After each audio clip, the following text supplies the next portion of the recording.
தரும் வாழ்வைத்தான் வெட்டி போட்ட மண்ணுதான் அதை கட்டி காத்தா பொண்ணுதான் நாம் வாழும் வாழ்வே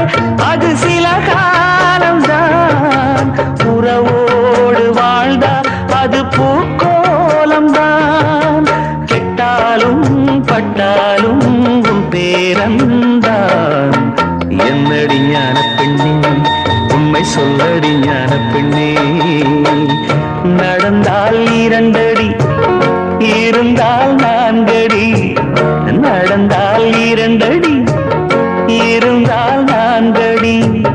படுத்தால் 6 அடி போதும் இந்த நிலமும் அந்த வானமும் அது எல்லோர்க்கும் சொந்தம் அடி சொல்லடி ஞான பெண்ணே உண்மை சொல்லடி